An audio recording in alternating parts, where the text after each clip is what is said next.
Hello, everybody. Happy Earth Day.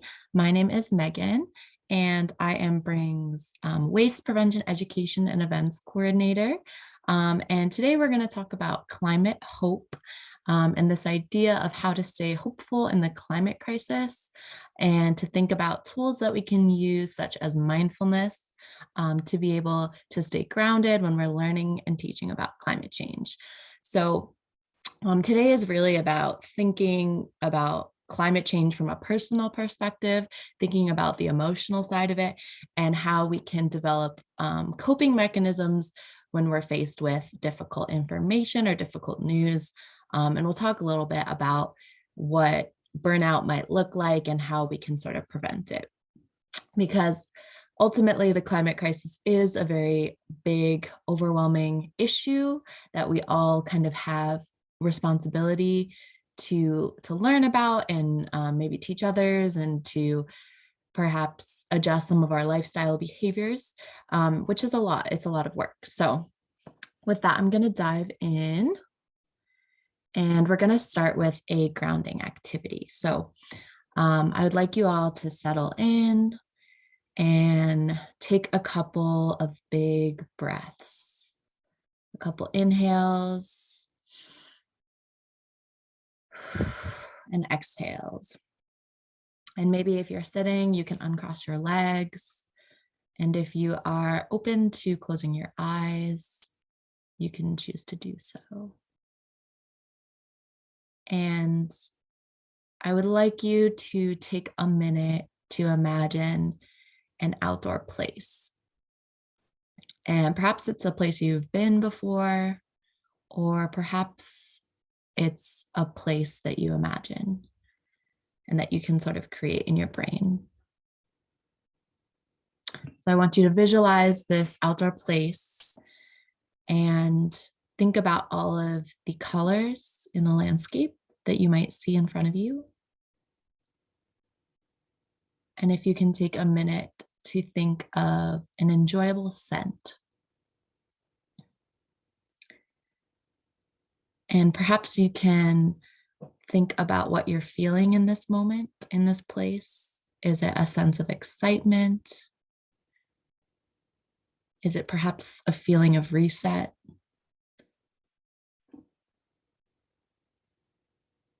And then I would like you to think of a delightful texture in this environment. And then perhaps you can imagine a satisfying meal that you can enjoy while sitting in this place. And if you can call to mind a positive sound. So maybe it's the animals or a person with you. And I would also like you to imagine a human there with you who sees you. And then just take a couple more deep breaths in this place that brings you peace. And then return to the present moment. All right, so what is Bring? If you are familiar with Bring, we have been around for a little bit. We started in 1971. So we've been in the community for a while. The actual first Earth Day was in 1970. So we really started our actions very early on and around the environmental timeline of when the first Earth Day was, when the Clean Air Act and the Clean Water Act and the Endangered Species Act were being put into place in the US. So we were created by a group of neighborhood citizens who were passionate about the environment and wanted to start recycling. And this was way before the time of curbside recycling. But since then, we've sort of expanded and we now are a reuse store for building materials. And we also do construction recovery from different construction sites so that we can recover valuable materials and sell them back to the public. And then we also are making our own Bring-made products and using machines to be able to upcycle things such as skateboards and create new things like earrings and keychains. And then we also have an education program. So myself will go into K through 12 classrooms and teach students about reuse, waste prevention, and other sustainability topics. And so our mission is to provide vision, leadership, and tools for living well on the planet we share. And I really like that because from the perspective of sustainability, when we're thinking about the earth, it really is sort of a shared home and a good way to think about how we might affect the planet and other species. And so I want to sort of bring our attention to this idea between climate change and health and how climate change might affect our physical, mental, and community health. And so here in the PNW, we have a lot of issues with forest fires in the summers. And I'm from the Southwest, so I know fires in the Southwest is pretty wild, and sort of droughts and concerns about water and sort of future predictions of overpopulation and how that will affect people. So I want you to first think of maybe the first time climate change was communicated to you, the first time you heard about it, and maybe recall what sorts of narratives were being told about climate change. Did you have any feelings associated with climate change? I know I've been learning about climate change since college, but I never really took the time to process my emotions about it. But I very quickly learned and recognized patterns about how it was being communicated to me. And it was very distant, and it seemed like I was outside of my control because it was things like storms and droughts and things that were happening in other countries that I didn't really understand. So when we think about climate change and how it affects our physical health, there's a lot of research that has been shown that increases in heat-related weather patterns can contribute to things like violence and aggression. And climate change also can change sort of our seasons, and it might contribute to like a rise in allergies, and also like an increased exposure to sorts of diseases. And then how does it affect our mental health? So there are a lot of newer terms that are not necessarily clinically diagnosable, but have arisen out of the lived experiences of people. And so climate change can affect our stress levels. It can contribute to anxiety, depression, and grief, feelings of loss. And it even can sort of contribute to PTSD when we think about if natural disasters are occurring at a more frequent rates, how are we reacting to those, and what sorts of trauma might we be experiencing through climate change. And then the last one is community health. So there has been research showing that there can be increases in interpersonal aggression, increasing violence and crime. So if we think about competing for resources, for scarce resources, and how that will affect our relationships with each other, our relationships with other countries, thinking about, our dependence on fossil fuels and how that contributes, how that is an energy issue and a national security issue. So there's a lot of things at play, but really climate change can affect our health at any level. But today we're going to focus a lot on the personal side of climate change because I don't think it's talked about as much, and it is really important. So here is just another graph linking together climate change, what's happening, how wildfires, floods, heat waves have different impacts. So maybe we're losing our homes through climate change, or we're losing other species. If we are farmers, how does that affect our livelihoods? And so then we think about how all of these cascading effects impact us at large, and whether that's forced migration. So climate refugees is now a population of people who have to literally leave their homes because of climate related impacts. And how does this loss of ecosystems, loss of land affect us? So going down to the mental health impacts, we might experience grief, loss, PTSD, and then we're going to dive into these terms on the lower right in the next slide, or in the next couple slides. So So one practice that I found particularly helpful um, for thinking about climate change is labeling our thoughts. So every time you have a thought about climate change or maybe an emotion, I want you to label it. And if you can sort of put it into these categories, we can sort of maybe think about how we react to knowledge about climate change and how we cope. So for some of us, if we don't know a lot about climate change, or maybe we have a person in our life who doesn't know a lot about it, some people might deny it, right? So maybe people don't think it's real. Maybe people think that climate change is not caused by humans. Intellectualization is maybe climate change is real, but it doesn't really affect me, or it doesn't affect me now. So why should I care, right? Another reaction could be, I don't know what's going on. It's too scary. It's too overwhelming. And that can be difficult because then we're choosing not to address it because it's too overwhelming. And that sort of can create a disconnection from climate change, which might contribute to us not acting towards it. Wishful thinking is like, oh, it can't be that bad. We have a lot of time. Maybe we want the scientists or the experts to handle it. And then from a personal level, like I experience this a lot working with kids, is that like I can't do anything meaningful to address it. So if I change all my behaviors, is that going to make a real difference? Um, and this one is interesting too. So projection, it's happening, but it's other people's fault and responsibility. This one is interesting because I think it brings us back to our sort of ideas of the relationships we have with other countries in the world. And I know a lot when I talk about climate change, I will often get the comment like, but what about China and India? Like they contribute so much more. But the reality is like the US has historically caused the most emissions of climate change. And in that sense, I think we also have a greater responsibility to be a leader in addressing climate change. And then another one that can be linked to it is disassociation. So climate change is so overwhelming that like I want to numb myself. So maybe I do that with substances or distractions because I don't really want to think about it in the present moment.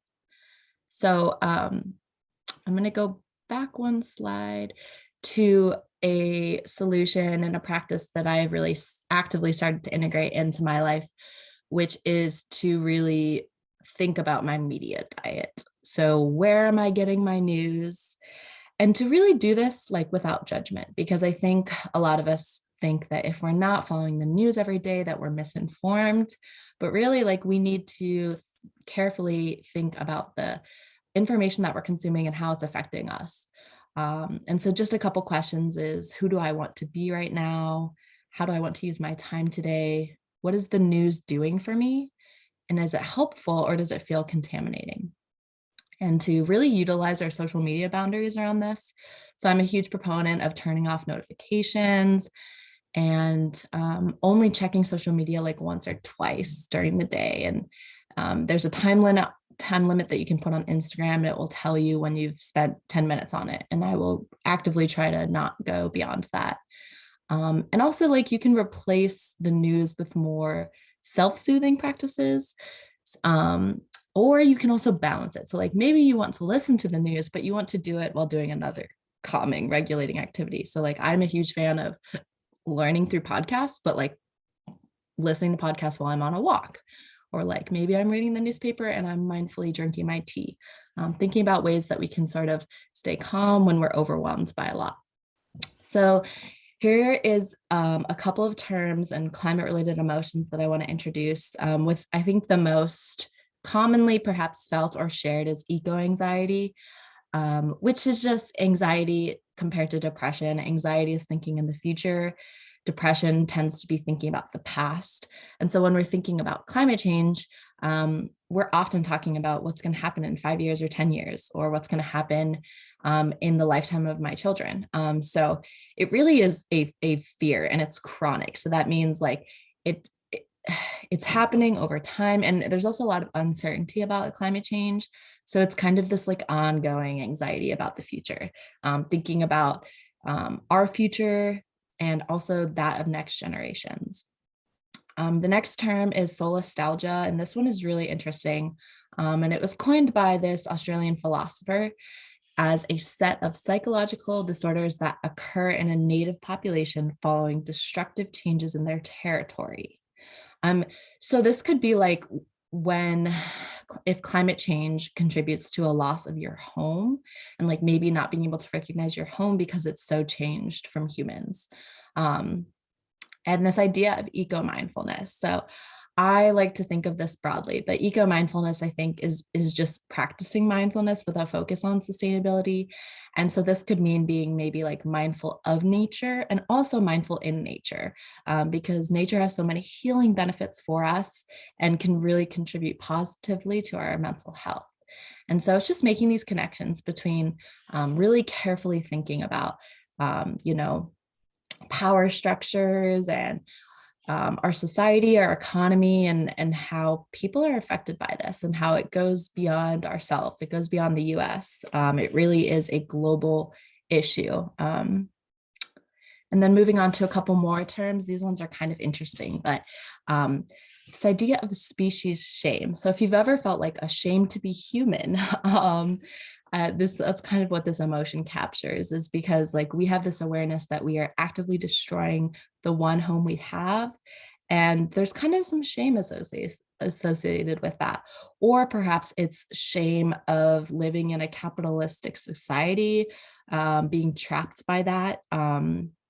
I personally get upset if I am shopping too much, which I really don't shop often, but even when I shop, or like I'm too lazy and I order something on Amazon, I feel like a deep, deep guilt. But we don't want to have these emotions, you know, we don't want to beat ourselves up, right? Because that's not helpful either. This idea is interesting, this idea of climate envy. So people desire something that others have in relationship to the climate crisis. So maybe there's this idea of if you perhaps have more resources or more income to be able to adapt to climate change. So I think about this in the desert, where you know a lot of wealthier people might build cabins so that they can escape the summer heats in the summer, but not everybody has access to that. And when we think about water availability and like what happens when we run out of water, and like are we going to have to charge people for water, is it going to be affordable, who's going to get it? So all of these questions. But then, you know, there are some positive climate emotions too. And I think we really need to focus on these in terms of what drives us towards addressing climate change. So for me, I consider myself an empath. And I think I'm very compassionate in terms of like thinking about how we can really care for others. And I say others very broadly, as in like all living beings, right? Because everybody is affected by the climate crisis, but not everybody has the tools or the voices to speak up for themselves, you know, such as future generations. So we have to be the voice for future generations as well as species. And then climate shame guilt, we kind of talked about that. And also I think this is an important one because often people, when it comes to changing behaviors, there's this idea that like the burden has to fall on the individual to make a difference. When the reality is that a lot of climate change has been created by systems, by fossil fuel industries. And we have often been told that like it's our responsibility, when it's like, no, there are larger things at play. And then I really like this one. So an eco pooper. So, you know, that person who brings up some depressing environmental thing every time you talk.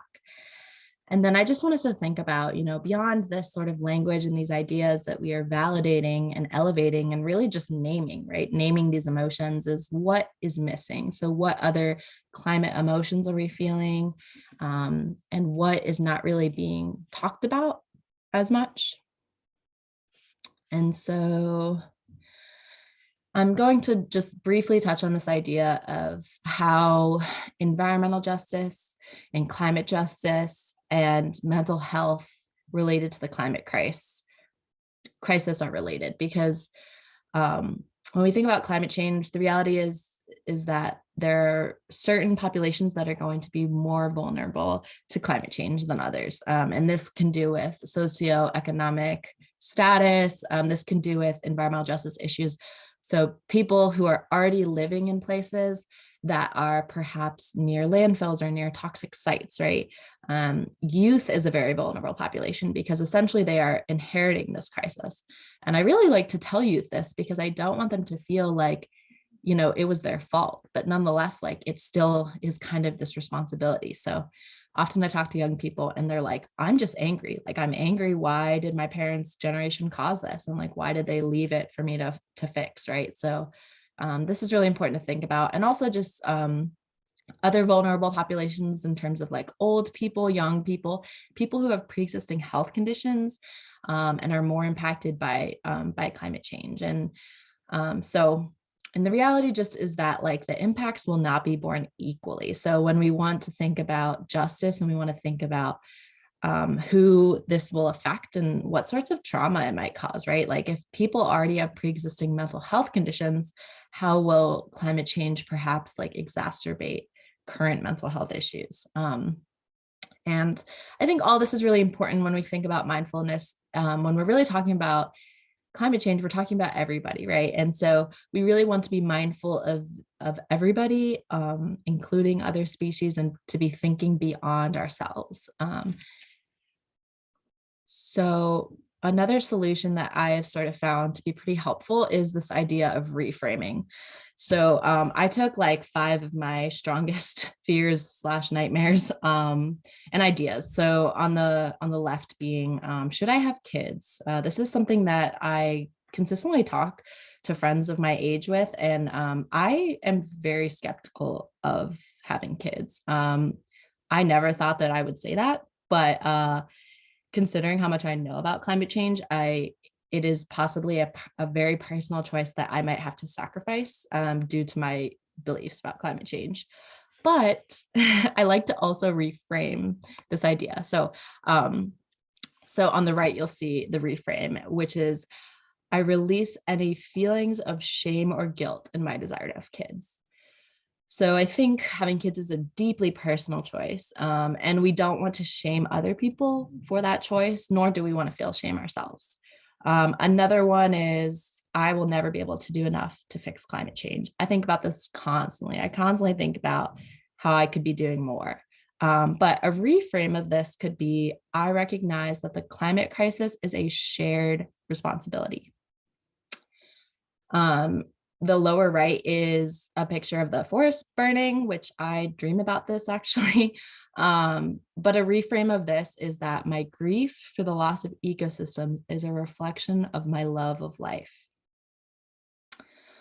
So again, these are just a couple examples, but reframing anger. So perhaps you feel angry at decision makers for creating the climate crisis, but rage also is a reflection of maybe your desire for justice, right?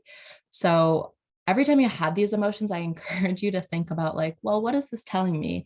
And like, I am a perfectly human person, so it's natural for me to have these feelings. And to recognize that emotions are there for a reason and they're often telling us something, right? So listening to them, reframing them is a super powerful strategy to sort of go beyond our beyond feeling helpless. And then I will say that, one of the things that keeps me really grounded is going outside. There's so much research linking positive both physical health and mental health from being outside.